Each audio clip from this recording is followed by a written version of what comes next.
Star Wars Rogue One full spoiler review.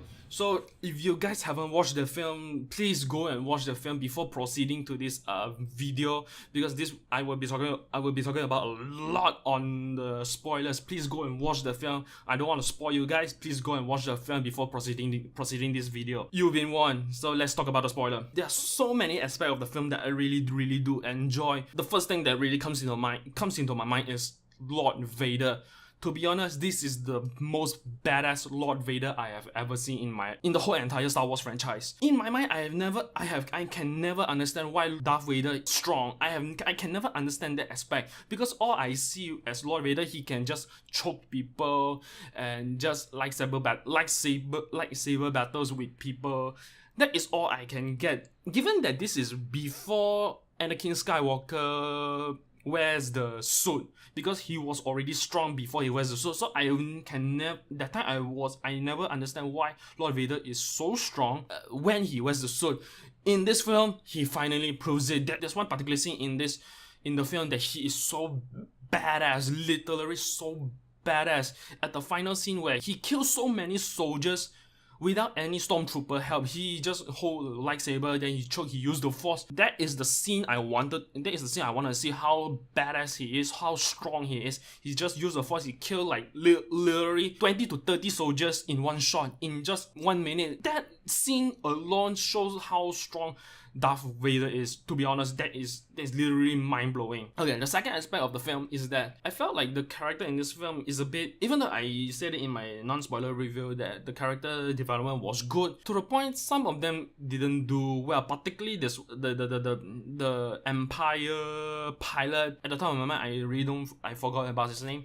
He is the one character that I don't really care for among the 6 characters in the Star Wars. Yeah, in this Star Wars Rogue One, only the Indian guy I don't really care for, because there's nothing valuable to him at all. Of course, I have to talk about K2SO. He is the most badass droid I've ever come with, because earlier than that, R2-D2 was the most badass droid ever. But in this whole entire Star Wars franchise, K2SO is the best droid ever. To be honest, he is the best droid ever. He has a sense of humor, he is very sarcastic, he is very useful, he is very interactive, he is the most well-developed droid I've ever seen. The character played by Donnie Yen, that character was so well done, so interesting, I really wanted more of him. He is literally Ip Man. If you have never watched Donnie Yen's Ip Man, there's one particular scene that I like where he fought 10 stormtrooper. Immediately let me thought of him portraying as Ip Man, because the scene were very similar. But of course the action wise it's not, but it really brings the resemblance of it, so which I enjoy it. Okay, there's certain aspect of the film that I really don't like, or maybe the first half of the film was slightly too draggy for my taste. It's a little bit too draggy for my taste, but other than that, I really do like the action. To be honest, I do like the action of it. There are 2 times in this film that I almost cried, to be honest. I literally almost cried where Matt Mikkelsen dies. I almost cried there. Second is where Donnie Yen dies. I almost cried. Literally, I really almost cried. So if it me almost cry means that it was very successful. So there are a few things that I wanted more, to be honest, such as the final battle scene where after the Rogue One penetrated the Empire, and then there were this camel Empire walker. I think it's called AT-AT. I'm sorry, I'm not a huge Star Wars fan, please forgive me.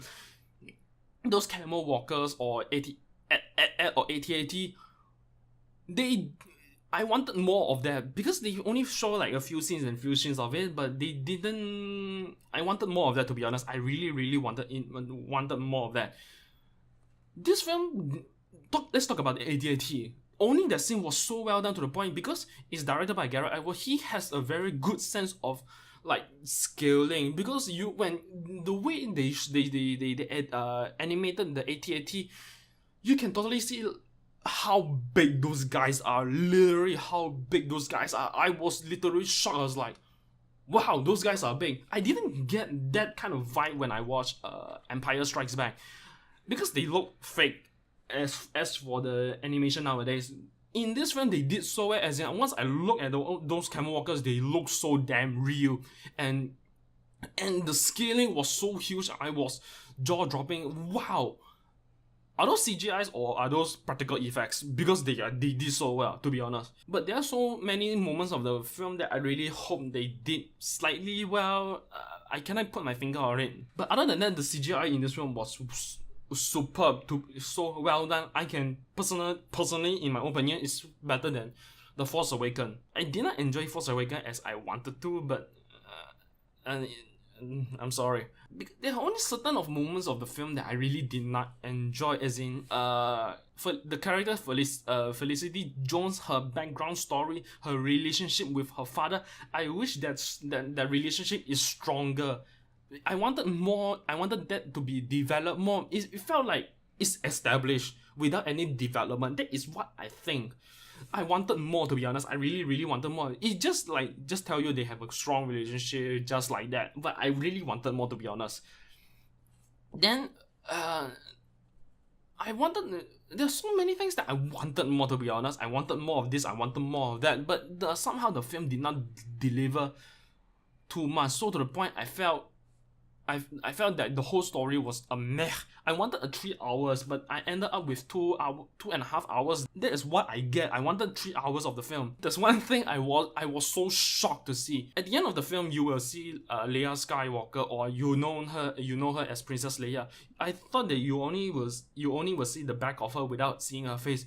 But once she turns around, I was so shocked. I thought it was literally Carrie Fisher. But I know that it's another person, but there's so many face editing done to the point it makes you believe that it is Carrie Fisher.